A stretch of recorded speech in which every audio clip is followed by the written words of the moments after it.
नमस्ते। भारत के पड़ोस में जाइलों का वो देश जिसका नाम तो रखा गया पाकिस्तान, लेकिन जिन्होंने जिन जाइलों को इसमें बसाया उन्होंने इसे कंगालिस्तान बना दिया। हालत ऐसी कि दुनिया के तमाम मस्खरे भाई लोग, मुसलमान, आतंकवादी और भिखारी और फंटरबाज इसी मुल्क में मिलते हैं।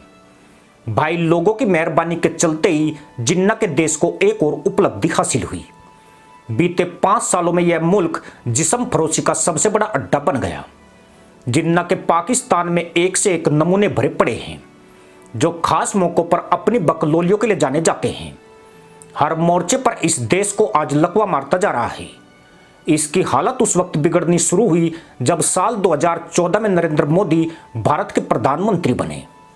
तब से लेकर आज तक फंटरों के देश के साथ कुछ भी अच्छा नहीं हो रहा है। वह दुनिया में अलग थलग पड़ता जा रहा है और पूरे मदरसा मुल्क में महंगाई, बेरोजगारी ने गरीबी रेखा को 41% तक बढ़ा दिया है।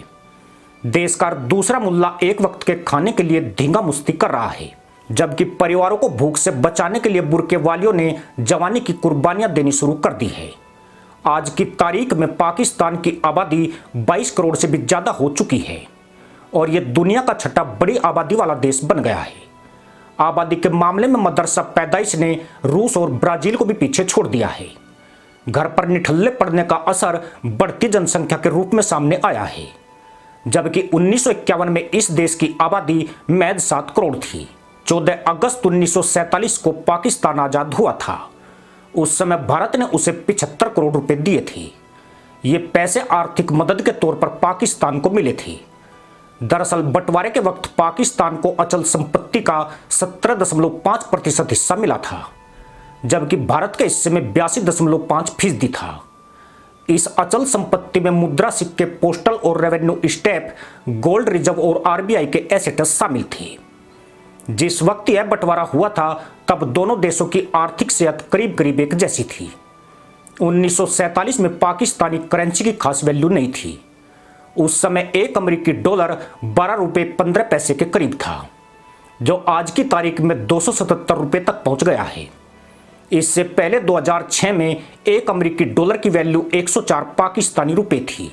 कहने को मदरसा मुल्क विकासशील देश है, लेकिन विकास नहीं हो पा रहा है।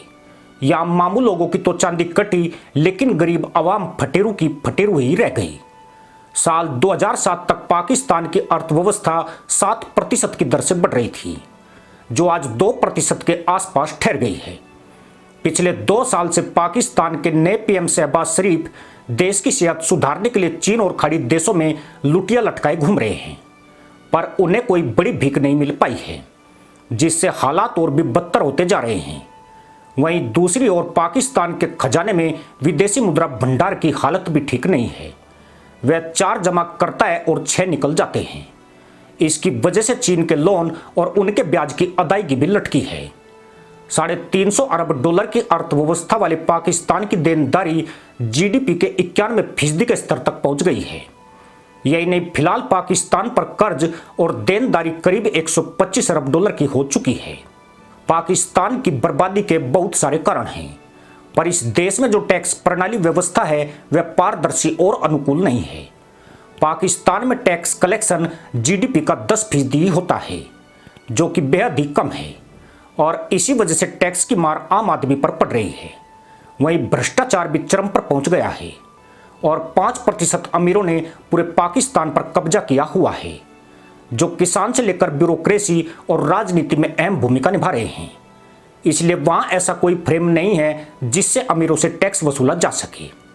2024 में पाकिस्तान 3 संकटों से जूझ रहा है: आर्थिक, राजनीतिक और असुरक्षा।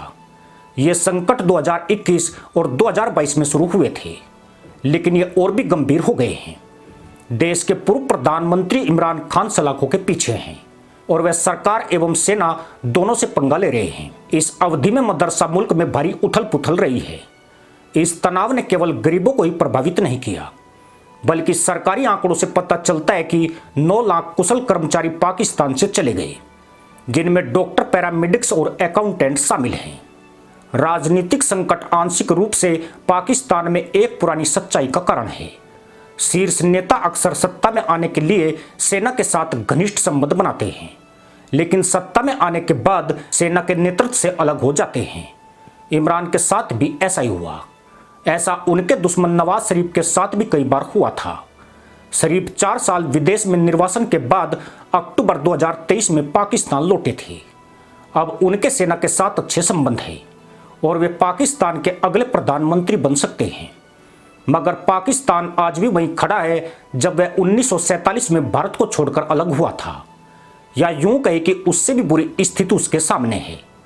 अब जाहिलों के देश के पास उम्मीदों की बजाय सिर्फ मुल्लाई ख्वाब हैं, पर मोदी की वजह से उन पर भी खतरा मंडरा रहा है। इसी के साथ अनुमति दोस्तों, जय हिंद, वंदे मातरम।